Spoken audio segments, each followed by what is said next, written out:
Bueno, feliz sábado para todos. Hoy día nos toca continuar con este estudio que hemos estado realizando acerca de las fiestas que tenían en su momento los judíos, ¿verdad? El pueblo de Israel.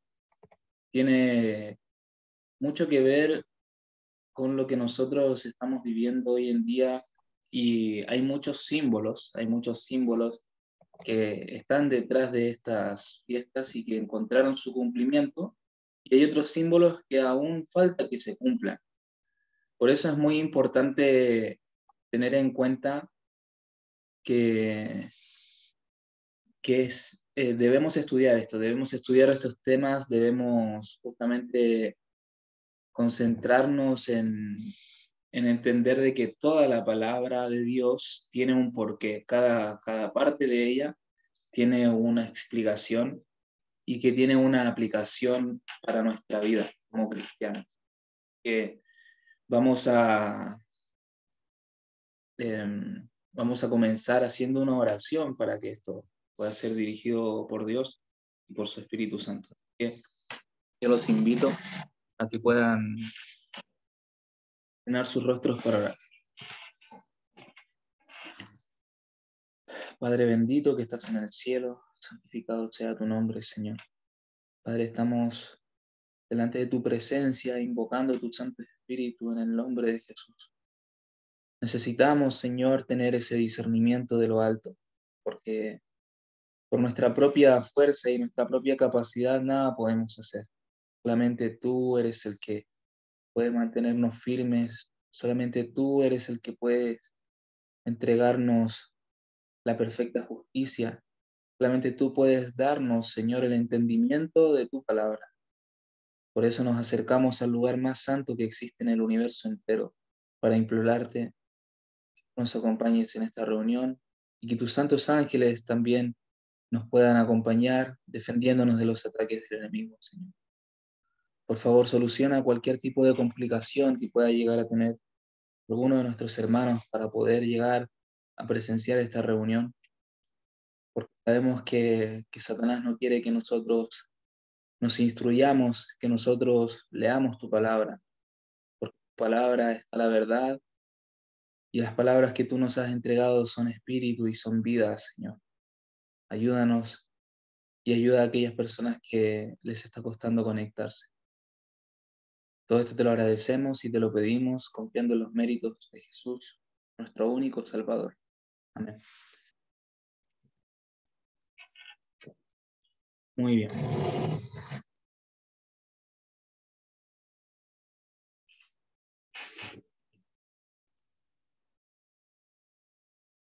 Bueno, yo les voy a compartir mi pantalla para que puedan ver la presentación. Vamos a continuar un poquito más con el tema de la Pascua. Pero antes de pasar de lleno a esto, me gustaría que pudiésemos entender de que el tema de hoy se va a dividir en tres partes principales. La primera parte, quisiera hacerles un recorrido general sobre todas las fiestas para que puedan tener más o menos una concepción clara de cuáles son ellas. Y posteriormente vamos a ver una historia de la vida de Jesús, algo que sucedió al comienzo del ministerio de Jesús, y hay algunos símbolos que están ocultos, digamos, entre comillas, pero que están ocultos a simple vista, ¿ok? Nos confirman un poco más todos estos mensajes que hemos estado aprendiendo durante este tiempo, y que nos habla de un suceso futuro que estamos esperando todos, que es el regreso de nuestro Señor Jesucristo, en el año 2031. Por último, vamos a hacer una conclusión de lo que es el tema de la Pascua, para que cada uno de nosotros pueda tener claro cuál es el objetivo de Dios para nosotros. ¿Okay? Muy bien, sin perder más tiempo, vamos a pasar hacia adelante. Muy bien. las fiestas anuales judías, ¿sí? Del calendario de Dios para el pueblo hebreo, eran 7 fiestas en total, las cuales estaban divididas en 3 convocaciones anuales. Tres veces al año se convocaba a todo el pueblo se convocaba y se juntaba en Jerusalén. Al principio, cuando Dios instauró estas fiestas para el pueblo judío, en realidad más que para el pueblo judío era para el pueblo de Israel, ¿sí? Tenemos que entender que eh, por qué se llaman las fiestas judías, ya les voy a explicar en un momento más, pero los judíos son solamente una tribu de las 12 tribus de Israel, ¿ok? Que eso sería la tribu de Judá, ¿ok? El león de Judá, que justamente de esa tribu vendría el Mesías, de esa tribu nació Jesús, ¿sí? Jesús pertenecía a la tribu de Judá, él era judío. Por otro lado, debemos tener en cuenta de que Dios cuando entregó estas fiestas las entregó para todo el pueblo, ¿okay? Para las 12 tribus de Israel. ¿Por qué se le llaman entonces fiestas judías? Bueno, se le llaman de esta manera porque una vez que ya se instauró el pueblo de Israel en la tierra prometida y una vez que ya se construyó el templo de Jerusalén, ¿verdad? Recordamos que fue Salomón el que construyó este templo en el monte Moriah, en el monte Sión. Este evento determinó que el santuario de Dios, la casa de Dios, donde estarían todos estos elementos, como el arca del pacto, las tablas de la ley, iban a estar en ese monte. Justamente en este monte es donde pertenece la ciudad de Jerusalén, que ya lo hemos visto, ¿verdad? Yo le mostré los mapas en otras presentaciones. Y justamente en Jerusalén es donde habitan la tribu de Judá.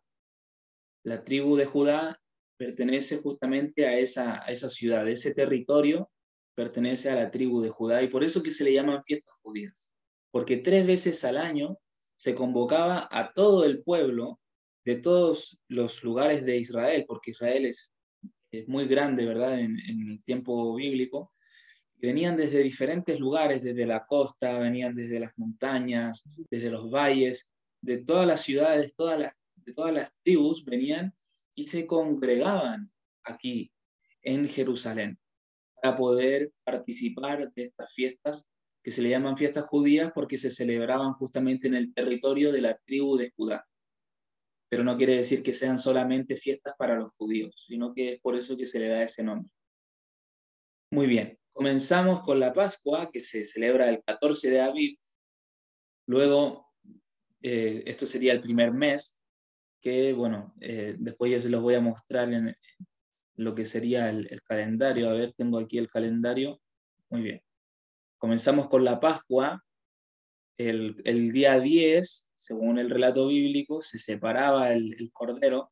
Así que esto ya lo vamos a ir viendo en la medida que vayamos avanzando.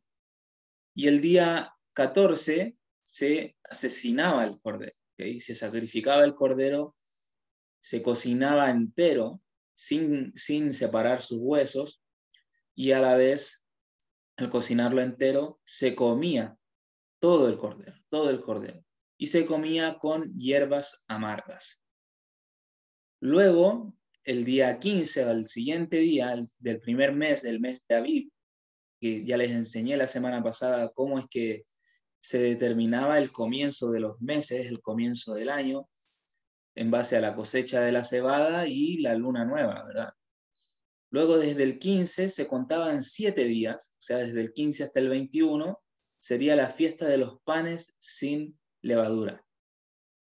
Y el día 16 era la fiesta de las primicias. Pero toda esta era parte de una sola fiesta, digamos. Son 3 fiestas en una. 3 en 1, ¿verdad? Y la fiesta de las primicias o de los primeros frutos de la cebada, justo cuando comenzaban estas fiestas, la cebada empezaba a madurar la cebada, y se cosechaban los primeros frutos y se llevaban delante de Dios. Luego, 50 días después, era la fiesta de Pentecostés, ¿okay? Fiesta de Pentecostés, que era el primer día después de 7 Shabbats desde que terminaba los primeros frutos. Ya se contaban 7 Shabbats desde el 22 de abril. 7, ¿verdad? Se multiplicaba por 7, da 49, y al día 50 se celebraba la fiesta de Pentecostés.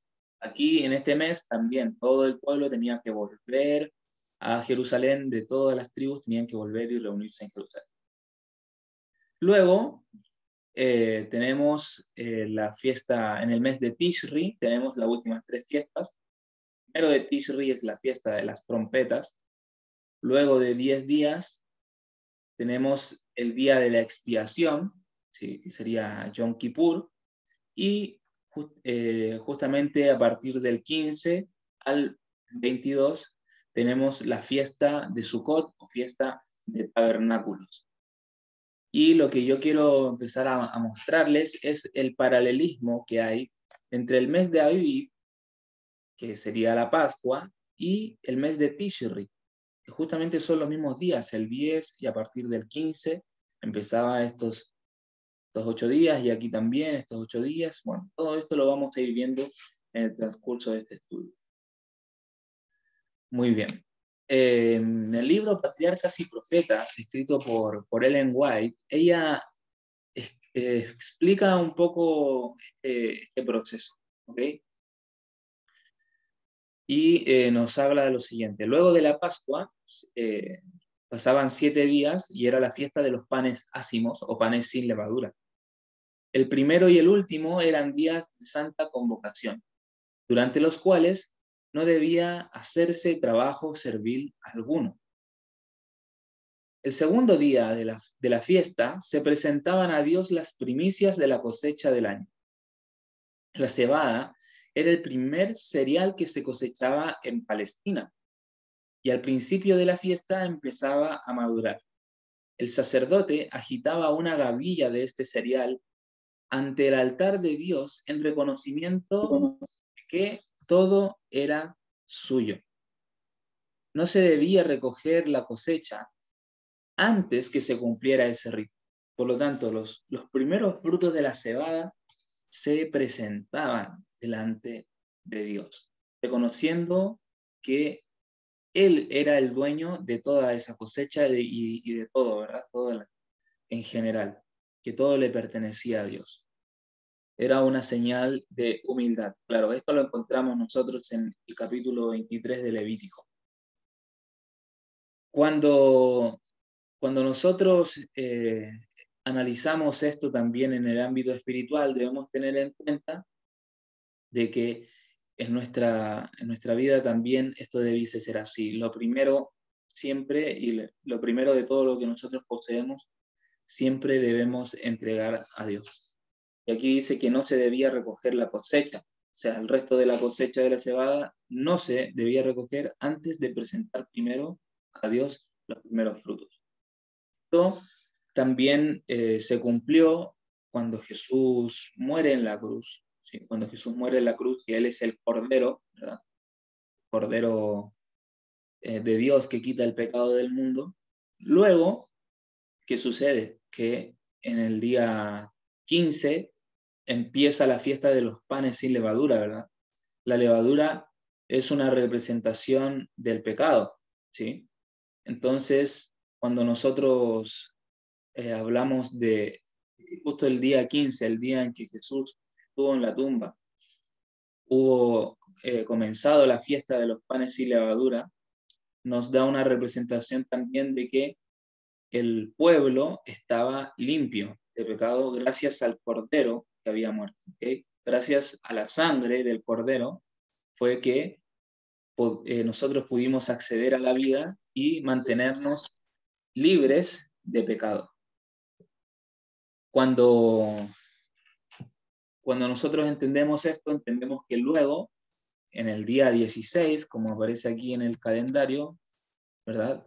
El Cordero fue muerto aquí en el 14, el 15 descansó, y en el 16 Jesús resucita, y justo en este día comienza la fiesta de los primeros frutos, ¿sí? De la cosecha de la cebada, que serían las primicias, la fiesta de las primicias. Y justamente cuando Jesús resucita, juntamente con él resucitan otros, y esto lo declara la palabra de Dios en el libro de Mateo, si no me equivoco.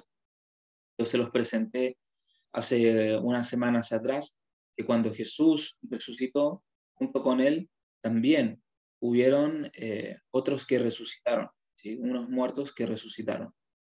Aquí también nos muestra justamente el principio de la cosecha. Y es algo que nosotros debemos tener en cuenta para comprender que la resurrección final de los muertos, cuando Cristo venga por segunda vez, bien será una especie de cosecha, un símbolo de recolectar los frutos de la cosecha.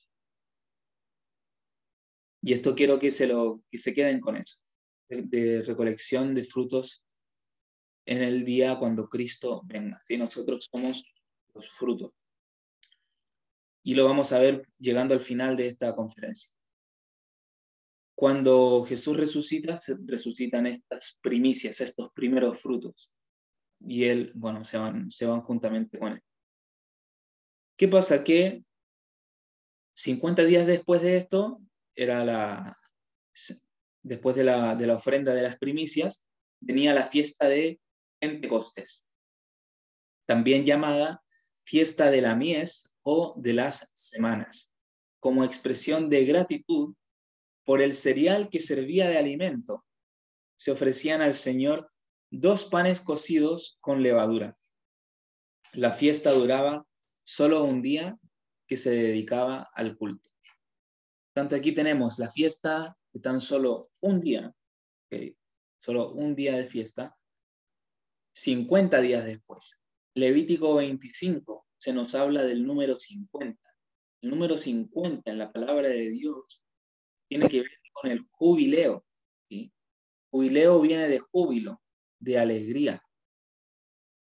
Y tiene que ver justamente con la liberación del pecado y la alegría del pueblo al ser libres del pecado. También cuando nosotros estudiamos la historia de la muerte y la resurrección de Jesús, cuando Él asciende al cielo, ¿sí? Justamente en el día de Pentecostés es cuando los discípulos de Cristo, que estaban todos unánimes orando justamente porque era la fiesta de Pentecostés, ellos estaban allí y reciben la lluvia temprana, que se le llama, o el derramamiento del Espíritu Santo. Derramamiento del Espíritu Santo que se manifestó en ese momento.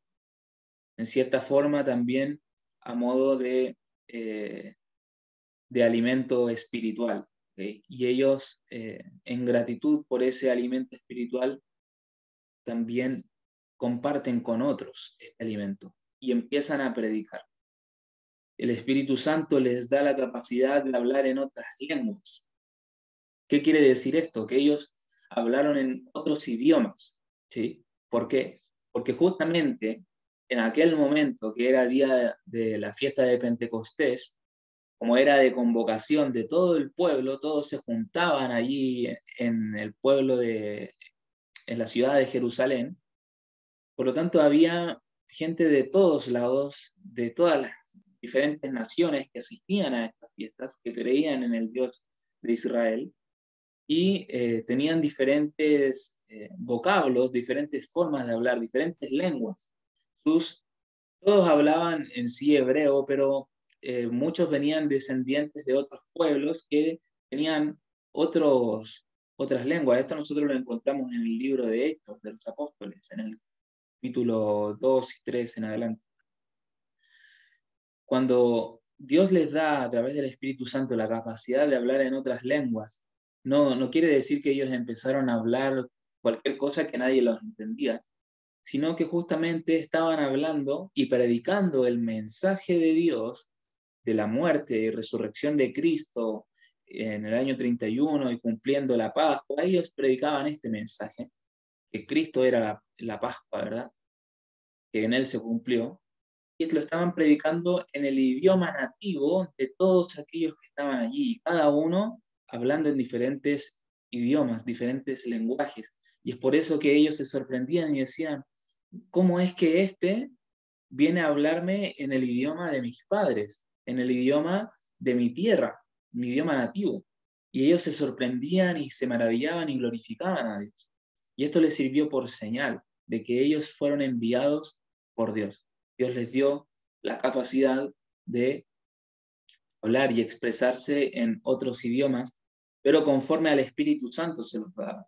No es que ellos podían hacerlo cuando quisieran, sino que era el Espíritu Santo obrando a través de ellos. ¿Okay?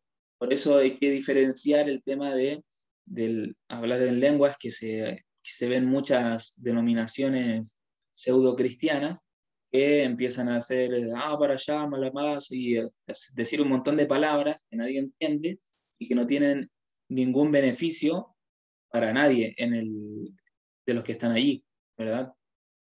Sino que Dios otorga esta capacidad y este talento, que este es un don del Espíritu, justamente para utilizarlo en un momento en el cual sea de beneficio y de provecho para aquel que está escuchando. Muy bien. Luego, en el 7º mes, venía la fiesta de las cabañas o de la recolección. Y aquí debemos tener en cuenta lo siguiente. La Pascua representaba el sacrificio de Cristo, ¿verdad? El Pentecostés representa en cierta forma también el jubileo y representa también el derramamiento del Espíritu Santo sobre los discípulos. Y en el 7º mes venía la fiesta de las cabañas o de la recolección, y esta fiesta reconocía la bondad de Dios en los productos de la huerta, el olivar y del viñedo. Y quédense con esto, con el olivo y el viñedo, ¿sí? La viña. ¿Qué hay en los viñedos? Hay vides, ¿verdad? Hay uvas, se cosecha la uva, ¿verdad? Y de la uva, ¿qué se saca? El vino, ¿verdad? Que bueno, en aquel tiempo el vino que se utilizaba para las fiestas era un jugo de uva sin fermentar, ¿sí? Porque la fermentación representa pecado, ya lo había explicado la semana pasada.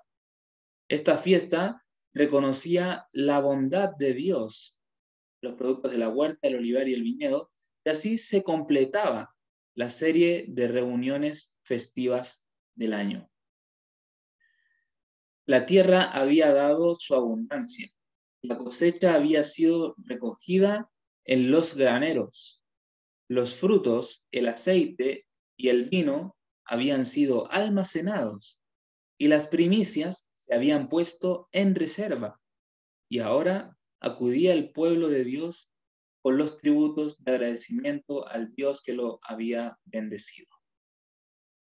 Muy bien, en el transcurso de este estudio que estamos realizando, vamos a ir viendo y dándonos cuenta de cómo la fiesta de las cabañas tiene una representación directa y un símbolo directo con la segunda venida de Cristo, cuando Él vuelva por segunda vez a recolectar los frutos de la tierra, a recolectar los frutos de la vid, a recolectar los frutos y el aceite como representación del Espíritu Santo, recolectar aquellos que tengan el Espíritu Santo, a recolectar aquellos que sean frutos de la vid. Jesús dijo en el libro de Juan, en el capítulo 15, en el versículo 1, yo soy la vid verdadera y mi Padre es el labrador. Por lo tanto, si Jesús es la vid y Él dijo, yo soy la vid y vosotros sois los pámpanos, los sarmientos, ¿sí? Que serían justamente estos brotes de donde salen los frutos de la vid. Y dice, todo el que no da fruto será arrancado y echado al fuego. Esto lo vamos a ver más en profundidad la semana que viene, si Dios quiere.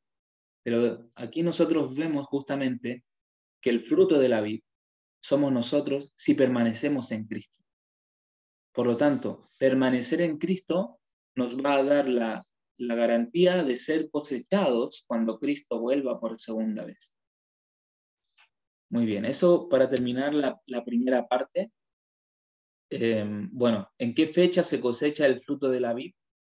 En Levítico 23:39 nos dice que a los 15 días del mes séptimo, sería Tishri, justamente en otoño, otoño del hemisferio norte, porque debemos entender todo esto con la visión del palestino, ¿verdad? Del hebreo que vive ahí en Israel. Cuando hayáis recogido el fruto de la tierra, haréis fiesta a Jehová por 7 días. El primer día será de reposo y el octavo día será también día de reposo. Muy bien, y aquí, bueno, señalado justamente en el mes de Tishri, estos días, que ya en el siguiente estudio vamos a profundizar en esto. Pero debemos tener en cuenta justamente que es en otoño cuando se cosecha el fruto de la vid. Ahora, si cuando Cristo murió, cuando Cristo cumplió el símbolo de la Pascua, y en la Pascua decía que Jesús, ¿verdad? Y el Cordero se tenía que sacrificar el 14 de Abib, y Jesús fue sacrificado un 14 de Abib. Si nos dice que las primicias, los primeros frutos, eran a partir del 16 de Abib, y Jesús resucitó un 16 de Abib, juntamente con los primeros frutos o las primicias, así que serían estos resucitados que Cristo levantó juntamente con él. Y después nos dice que 50 días después es el día de Pentecostés. Y justamente 50 días después de la fiesta de los primeros frutos fue el día de Pentecostés, donde se derramó el Espíritu Santo, justamente en el mes de Sivan. Y luego nos está diciendo, y esto se cumplió justamente en la fecha establecida previamente, ya había una fecha justamente.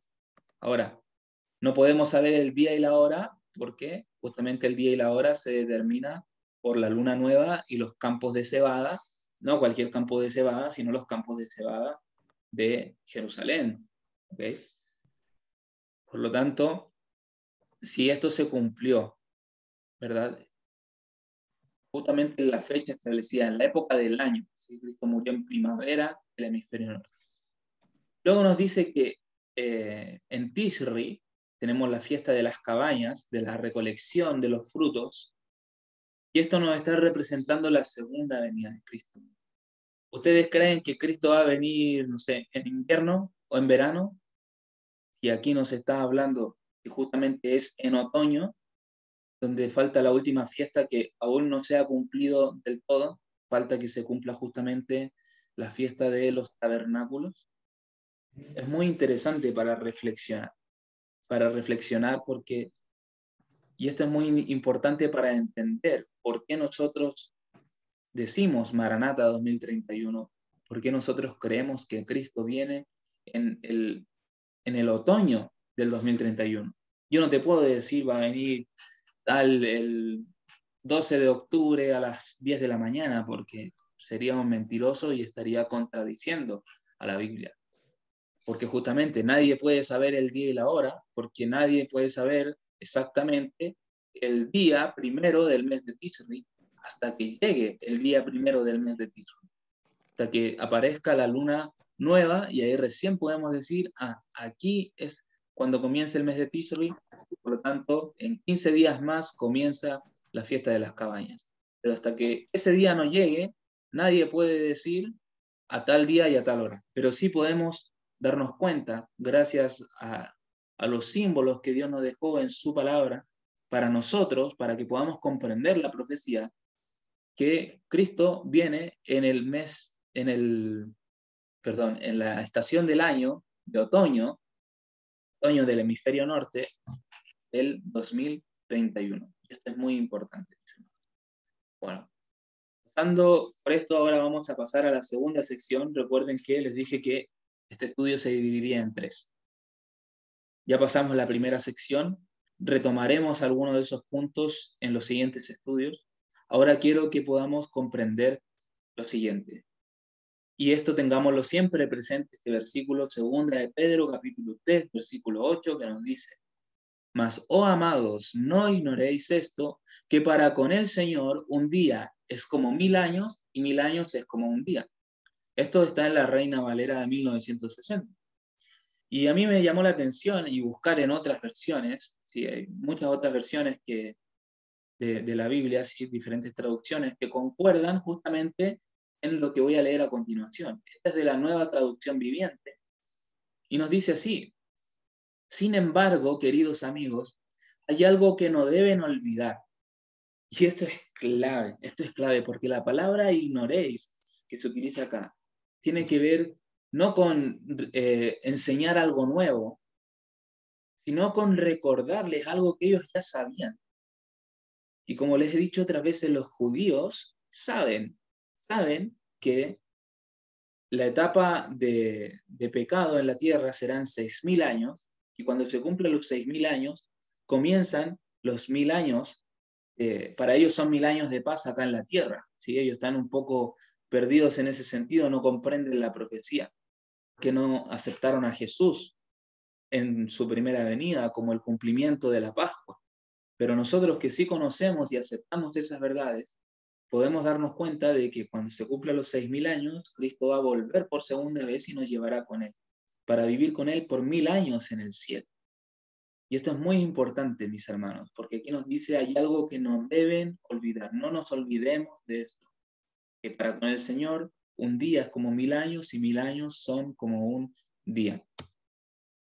Y ya, bueno, desde la creación, ya desde el Génesis 1:1, ya Dios nos estaba hablando sobre esto. Estaba anunciando justamente que cada uno de esos días, ¿sí? El primer día que Dios creó la luz, el segundo día, y así el tercer día, el cuarto día que hizo el sol, la luna, las estrellas, el cuarto día creó el sol. Malaquías 4:2 nos dice que Jesús es el sol de justicia, por lo tanto lo relaciona justamente con el cuarto día, y nos dice que las lumbreras serán por señales para las estaciones, para días y años, serán por señal, ¿verdad?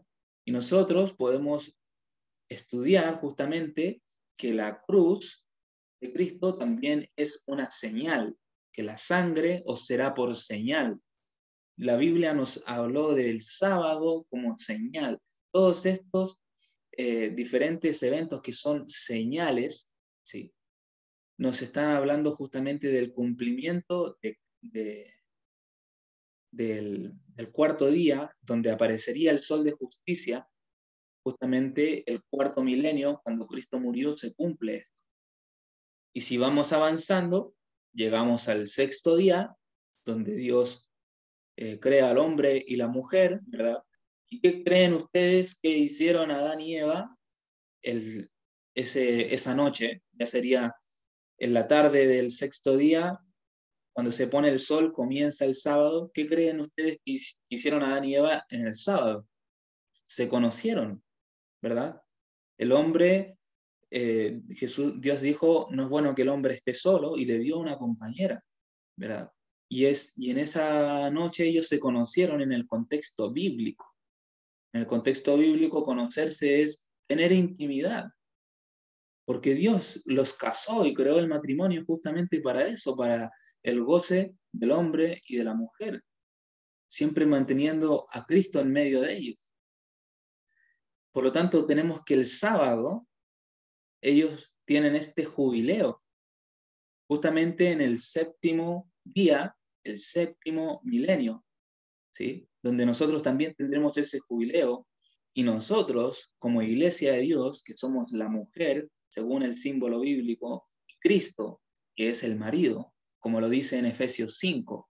Si aquel que no ha leído, lea Efesios 5:22 en adelante, y va a poder entender que hay un símbolo entre Cristo y el marido, y la mujer y la iglesia, ¿sí?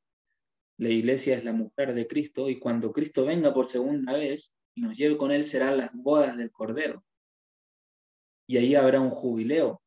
Por eso Dios le entregó al hombre y a la mujer justamente este acto para poder sellar su unión, que es el tener este coito, estas relaciones íntimas, donde ellos y donde como humanos nosotros en ese momento, si lo hacemos conforme al principio bíblico, podemos vivir una mini representación de la alegría que será ver a Cristo volver en las nubes. Vamos a sentir como esa alegría, como si fuera el mismo orgasmo que se siente en la relación entre el hombre y la mujer, ¿sí? Y esto muchos lo ven como un tema tabú, como un tema que no debe hablarse, pero en realidad Dios hizo todo tan perfecto, y cuando nosotros lo vemos desde el lado divino, desde el lado de Dios, podemos darnos cuenta de que cada cosa cada elemento tiene su lugar dentro de la profecía. Los judíos tienen muy claro esto de los 6.000 años en base al relato bíblico de la creación. Siempre ha sido así. Siempre ellos han tenido todo esto muy claro. Por eso es importante que nosotros podamos también tener esta claridad y no olvidar que para Dios un día es como 1.000 años y 1.000 años es como un día. Habiendo dicho esto, vamos a leer el relato bíblico del segundo capítulo de Juan, donde se relata el primer milagro de Jesús. Y vamos a leer el versículo anterior al primer versículo del segundo capítulo, que sería el versículo 51 del primer capítulo. Porque es muy importante comprender esto para seguir leyendo. Jesús les dijo: de cierto os digo, de aquí en adelante veréis el cielo abierto y los ángeles de Dios que suben y descienden por el Hijo del Hombre. Cuando nosotros leemos esto, así a simple vista, decimos, bueno, sí, tal vez está hablando de que a partir de ese momento Jesús iba a empezar a hacer los milagros y que los ángeles lo iban a ayudar y que, bueno, iban a ver justamente la gloria de Dios manifestada en Jesús. Y sí, puede ser, tiene una aplicación a esto. Pero debemos comprender lo siguiente. Jesús, él hablaba muchas veces también en parábolas. Y él sabía que estas palabras de él quedarían escritas para nosotros que hemos alcanzado el fin de los tiempos.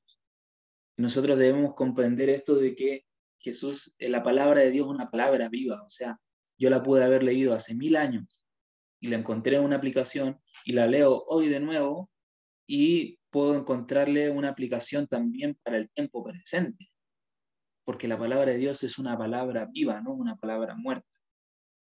Y aquí nosotros debemos remontarnos a algo que sucedió justamente en un lugar llamado Betel, ¿sí?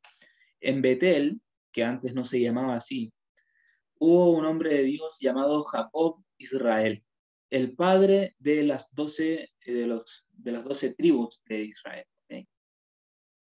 Jacob Israel tuvo una lucha con el ángel de Jehová, con el arcángel Miguel, con el mismo Cristo. Él luchó durante toda una noche, estuvo luchando, ¿verdad?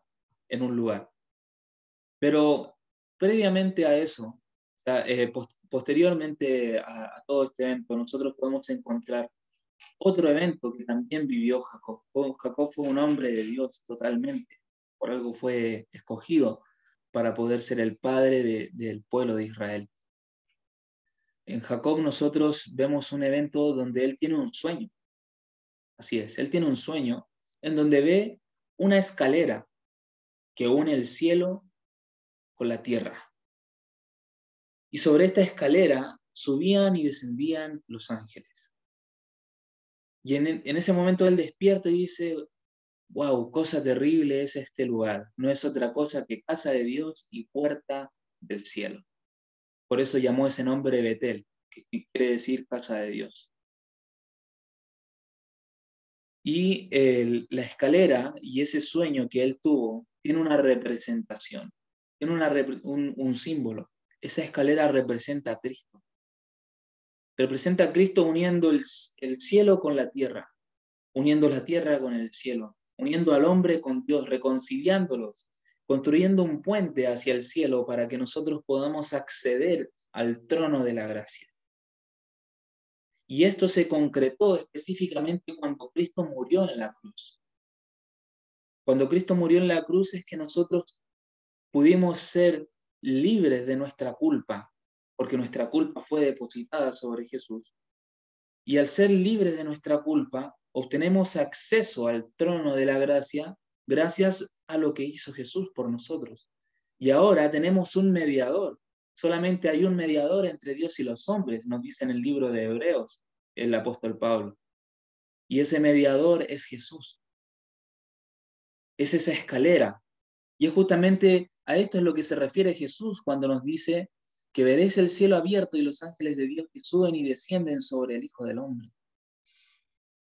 Y esto comienza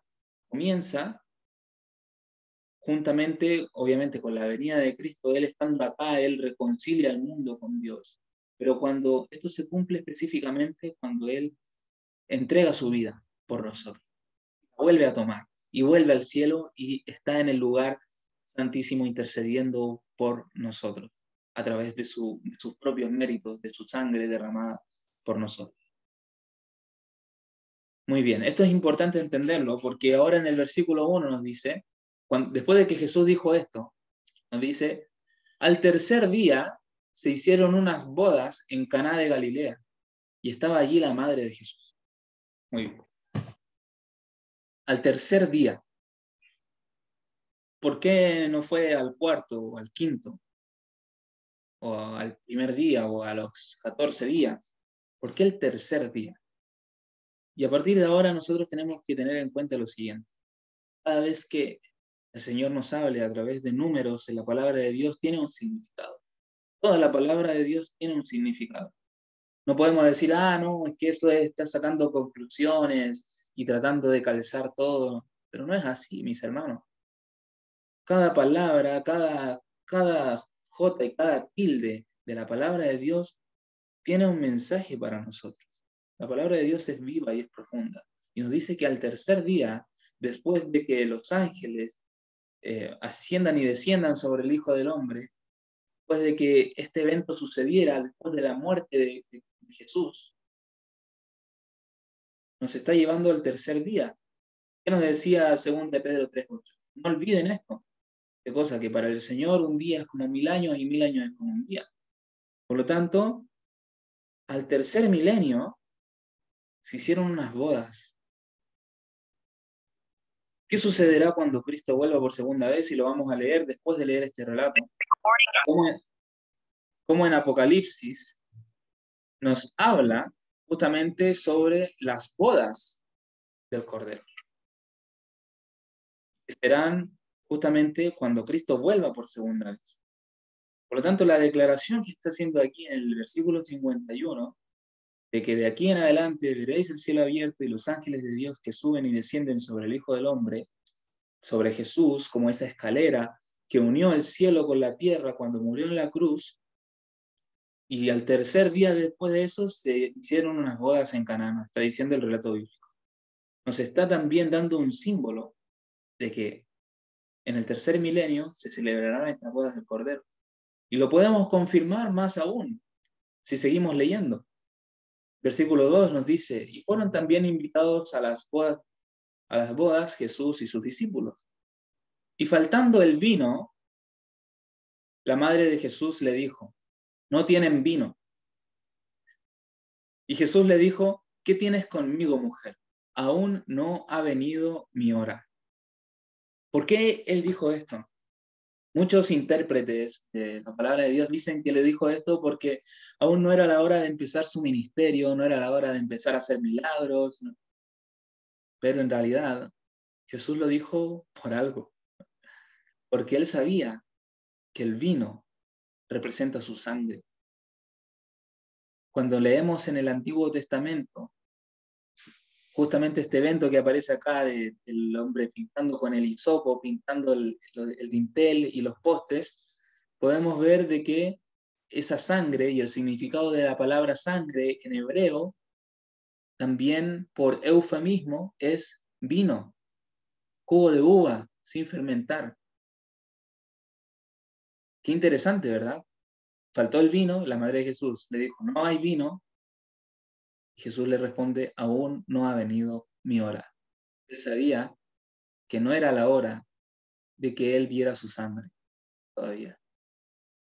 Pero su madre le dijo a los que servían, haced todo lo que os dijere. Su madre no entendió lo que él decía y bueno, le dijo, bueno, igual háganle caso. Y estaban allí 24 tinajas, no. ¿Cuánto dice? 8 tinajas. No, ¿qué dice? 6 tinajas. 6 tinajas. Es muy interesante esto también, porque el número 6 está haciendo referencia también a los 6.000 años. 6.000 años de pecado, hasta que llegue el día de la segunda venida de Cristo, hasta que se cosechen los frutos de la vid. ¿Y el fruto de la vid cuál es? La uva. ¿Y de la uva qué se saca? El jugo de uva.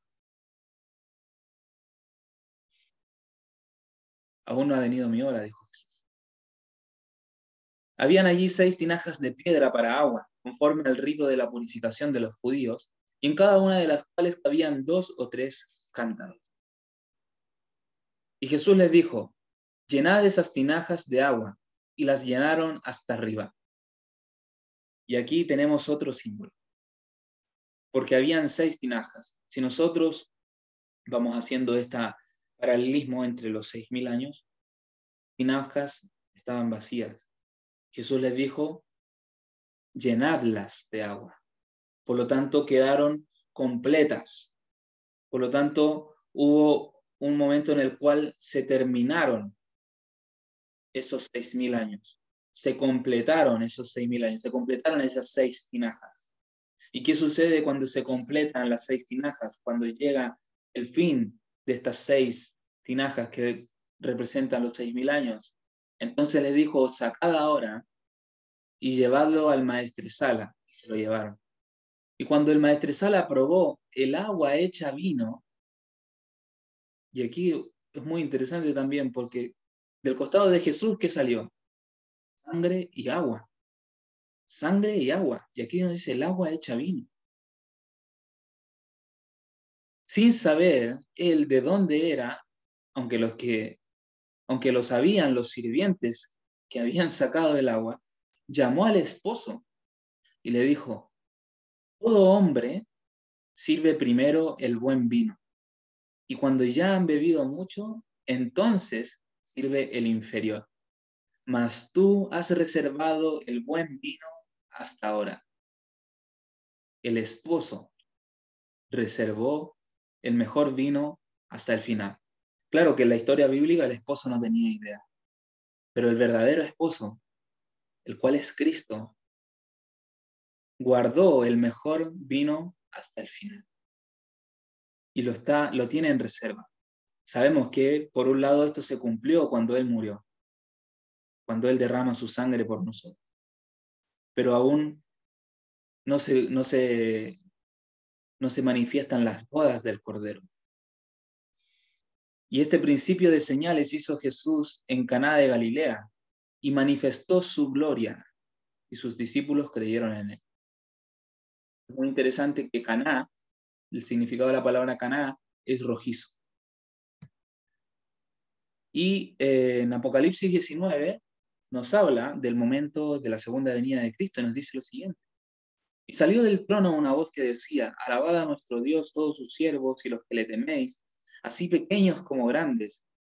Y oí como la voz de una gran multitud, como el estruendo de muchas aguas, y como la voz de grandes truenos que decía, aleluya, porque el Señor nuestro Dios Todopoderoso reina. Gocémonos y alegrémonos y démosle gloria, porque han llegado ¿las qué? Las bodas del Cordero, y su esposa se ha preparado. Y a ella se le ha concedido que se vista de lino fino, limpio y resplandeciente, porque el lino fino es las acciones justas de los santos. Y el ángel me dijo, escribe, bienaventurados, benditos, felices, gozosos, jubilosos, los que son llamados a la cena de las bodas del Cordero. Y me dijo, estas son palabras verdaderas de Dios. Cenas de las bodas del Cordero. Ok, ¿y qué tiene que ver esto con el vino? Bueno, Mateo 26, 29, ¿qué le dijo Jesús a sus discípulos? Yo os digo que desde ahora no beberé más este fruto de la vid hasta que lo viva, perdón, hasta aquel día en que lo beba nuevo con vosotros en el reino de mi Padre. El mejor vino para el final.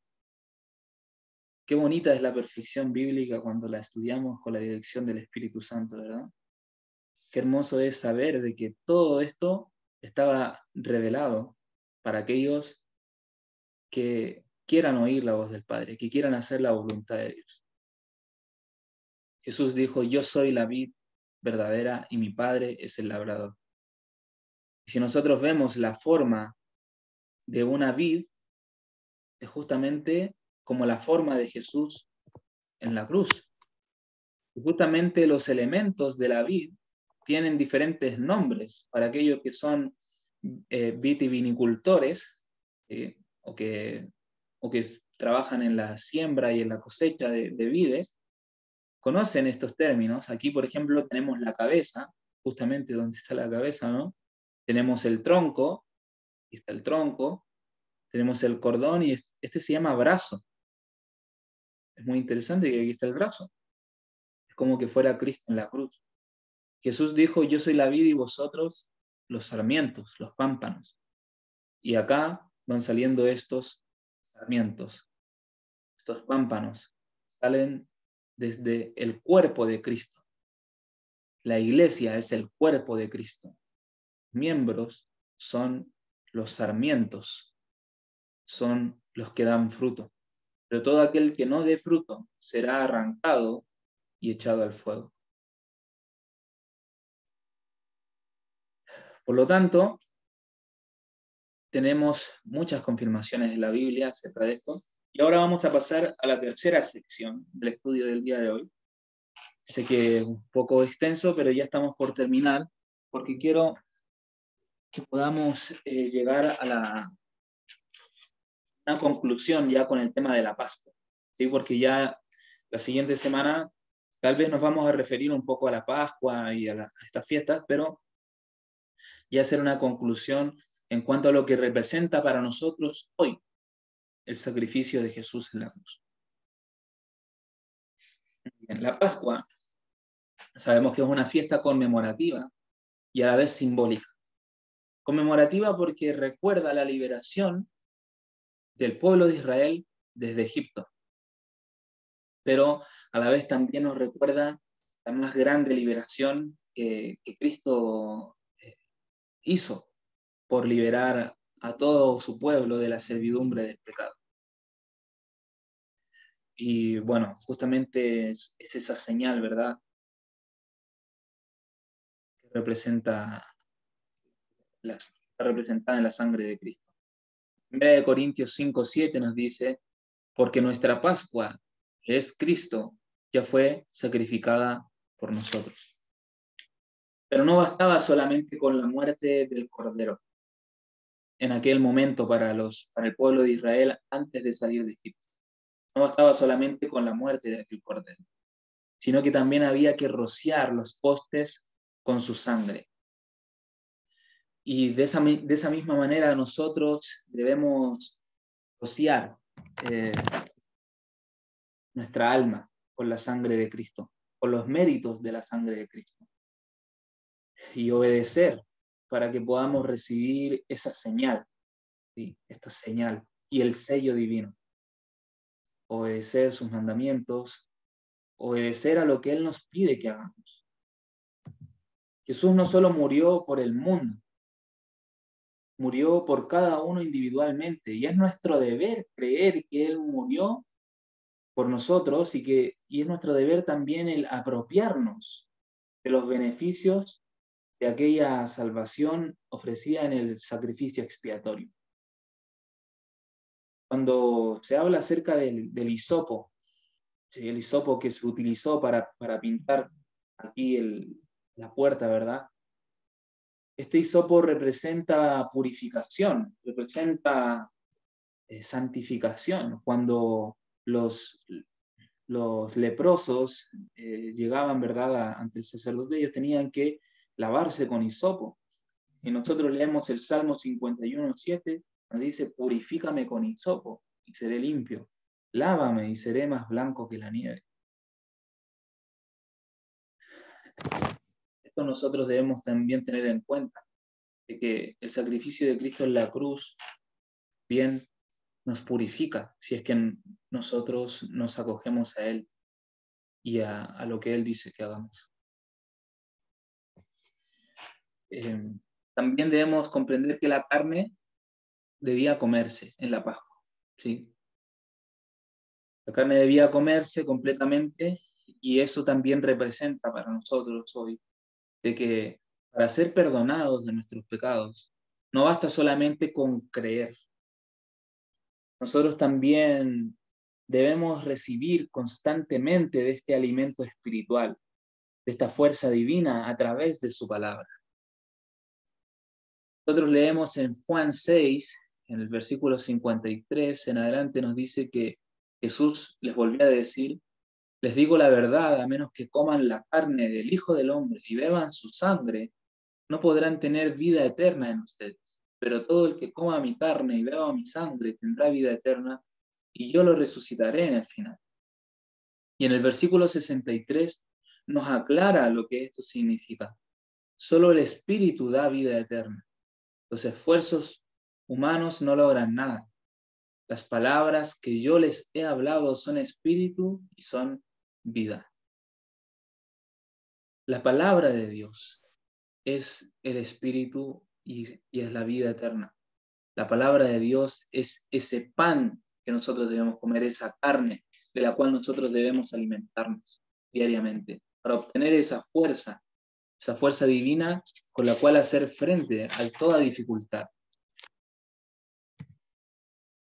Cuando Jesús estuvo acá, aceptó al 100% la ley de su Padre y puso en práctica todos sus principios en su propia vida. Manifestó el Espíritu de Dios. Demostró y mostró el poder del Espíritu Santo en beneficio del ser humano, en beneficio del corazón humano. Cómo puede llegar a obrar. Él lo demostró en su vida práctica. Y si nosotros nos decimos ser seguidores de Cristo, entonces también debemos participar de su experiencia. De lo mismo que vivió Él, nosotros debemos recibir y asimilar la palabra de Dios, por un lado, pero también debemos creer para que esto se convierta en el poder que impulse nuestras vidas y nuestras acciones. Que estos principios sean los que rijan nuestra vida. Y de esa manera podemos construir un carácter justo. Pero esto solamente se logra mediante el poder de Cristo, a través del Espíritu Santo. Nosotros debemos ser transformados a su imagen y reflejar los atributos divinos. El cordero, cuando lo comían en la Pascua, se comía con hierbas amargas, para poder también recordar la amargura de la esclavitud de Egipto. Y eso también debe recordarnos a nosotros la amargura de la esclavitud al pecado y acercarnos a Dios con un corazón contrito y humillado a causa de nuestros pecados para poder obtener el perdón. Y por otro lado se comía el pan sin levadura. Y este pan sin levadura que nosotros leemos en 1 Corintios 5, versículo 7, nos dice: limpiados pues de la vieja levadura, para que seáis nueva masa, sin levadura como sois, porque nuestra Pascua, que es Cristo, ya fue sacrificada por nosotros. Así que celebremos la fiesta, no con la vieja levadura, ni con la levadura de malicia y de maldad, sino con panes sin levadura de sinceridad y de verdad. Cuando los israelitas vieron todo esto, ¿verdad? Mataron el cordero, lo cocinaron entero sin quebrar sus huesos, tomaron su sangre, pintaron las puertas, luego comieron con hierbas amargas, luego comieron el pan sin levadura. Ellos demostraron la fe a través de la obediencia. Y aquí nosotros también debemos extraer una lección muy importante, porque aquel que verdaderamente acepta a Cristo en su vida como el Cordero, como el Cordero de Dios que quita el pecado del mundo, también demuestra su fe a través de la obediencia, al igual que ellos. Y renuncia al pecado, deja el pecado atrás, esa vieja levadura. Ya no, nosotros no celebramos la fiesta con la vieja levadura, nos seguimos pecando. Cristo nos libra de la condena del pecado y nos libró de la condena del pecado. Pero nosotros debemos hacer una parte y debemos convertirnos del pecado a la obediencia. El hombre es salvo por la fe, y esto es algo que es claro, es salvo por la fe, no por las obras, pero su fe debe manifestarse por sus obras. Primera de Juan 3 nos explica qué es el pecado, para que nosotros podamos librarnos de la vieja levadura, librarnos del pecado, debemos entender qué es el pecado. La Biblia lo explica, nos dice, todo aquel que comete pecado infringe también la ley, pues el pecado es infracción de la ley. Por lo tanto, si nosotros leemos la ley de Dios, que está expresada en Éxodo 20, versículos, bueno, del 1 en adelante, nosotros podemos encontrar todo esto. Y nos va dando los diferentes mandatos divinos que nos pueden llegar a mantener sin pecado. Obviamente, por nuestros méritos nunca vamos a poder cumplirlo, pero por medio de la fe, nosotros nos apropiamos de los méritos de Cristo. Nos apropiamos de su fuerza y nos apropiamos de su gracia. Y el Espíritu Santo desciende sobre nosotros. Y eso nos habilita y nos capacita para poder vivir una vida sin pecado. Para poder librarnos de la infracción de la ley. Porque si nosotros infringimos la ley, aunque sea en un solo punto, la estamos infringiendo toda. Y estamos pecando en contra de Dios. Si nosotros no santificamos el sábado, estamos pecando en contra de Dios. Si nosotros tenemos imágenes y santos y oramos a un santo y a la Virgen y a este otro de acá y allá, estamos infringiendo la ley. Ahora yo estoy hablando específicamente para aquellos que conocen la ley, porque aquel que no conoce la ley no puede saber qué es lo que está bien y qué es lo que está mal. Dios lo comprende. Por eso Dios envía su luz. Y ahora si tú estás recibiendo esta luz, entonces has de tomar una decisión. La palabra de Dios nos declara que el pecado es infracción de la ley.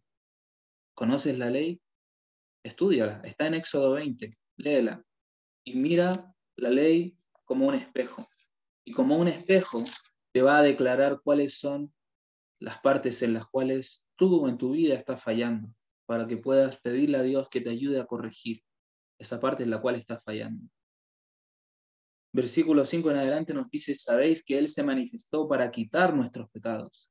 Y no hay pecado en Él, no hay pecado en Cristo. Y Él nos quitó los pecados.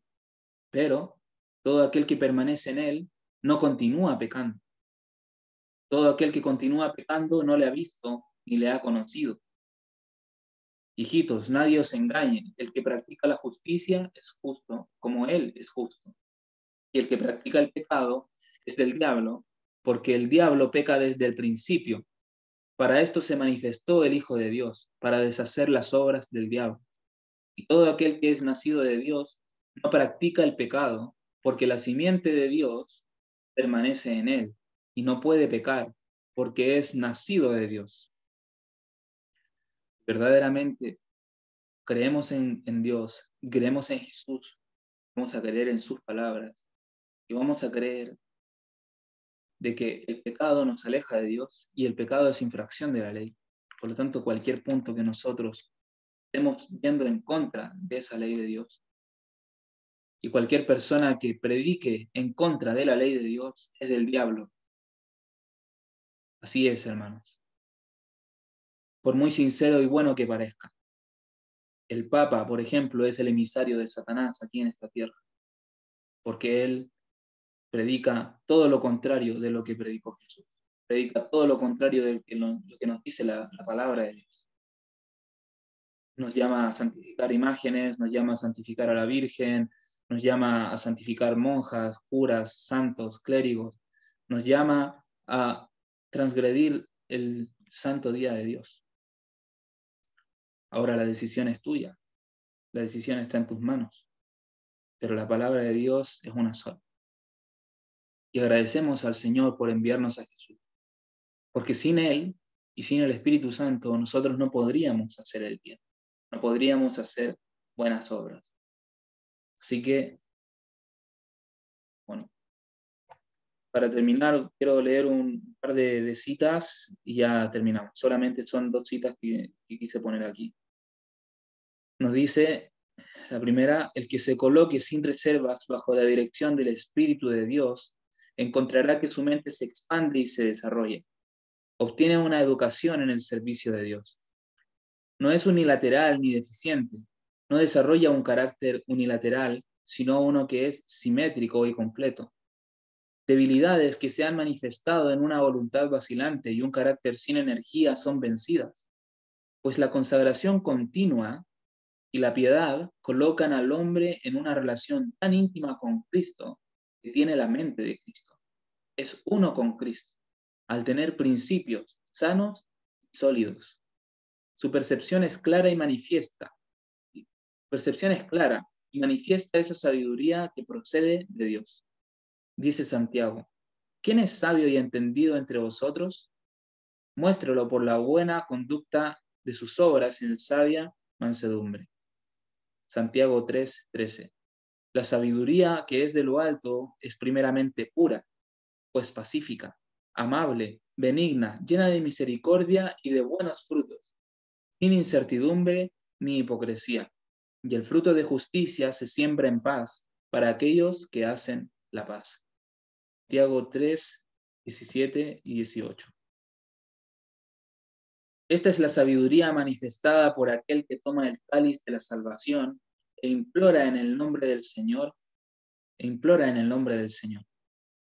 Esta salvación que ofrece perdón al transgresor presenta la justicia que soportará el examen del Omnipotente. Da victoria sobre el poderoso enemigo de Dios y del hombre. Le proporciona vida eterna y gozo al que la recibe, y bien puede ser un tema de regocijo para los humildes que oyen de ella y se regocijan.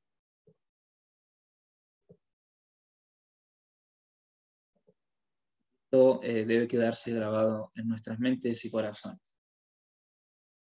Jesús murió para salvarnos del pecado, no para salvarnos en nuestros pecados. Todo aquel que quiera seguir a Cristo debe renunciar primero a sus pecados. Si tú en esta hora sientes que has fallado en algo, no te sientas mal ni dejes que eso te martirice, sino que acude a Jesús.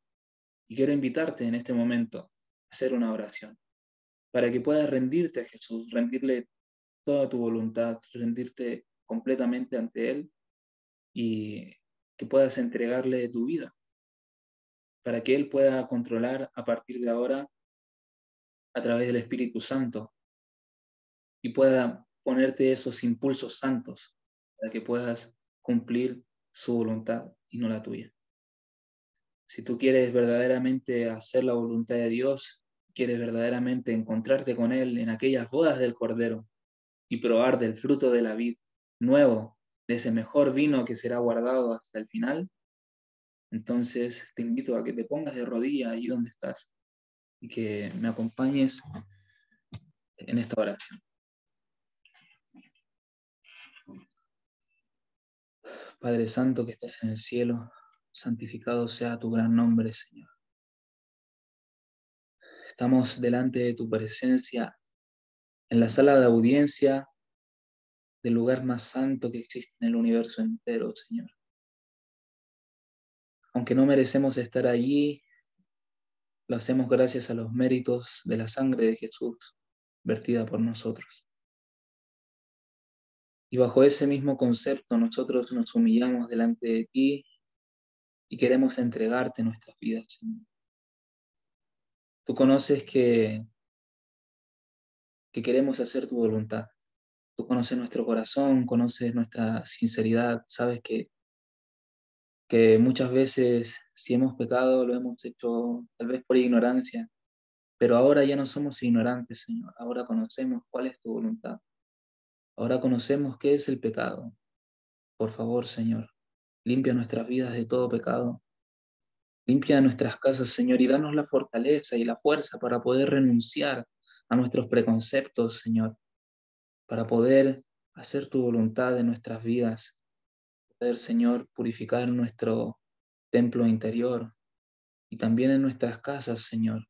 Si es que tenemos algo que va en contra de tu palabra, Señor, si es que tenemos algún elemento que vaya en contra de de lo que tú nos dices, si es que tenemos ídolos, Señor, por favor, derríbalos en el nombre de Jesús.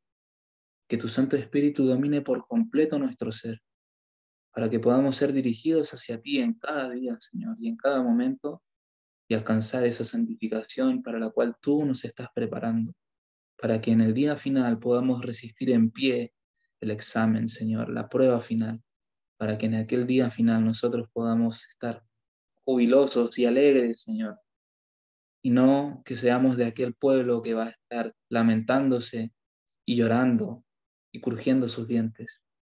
Por favor, Señor, no permitas que eso suceda. Quédate con nosotros durante este día, Señor, y te agradecemos por el hermoso sacrificio que hizo Jesús por nosotros. Te agradecemos porque nos has dado tu palabra, la cual tiene una perfección magistral. Todo esto te lo agradecemos y te lo pedimos en el santo nombre de Jesús, nuestro único Salvador. Amén.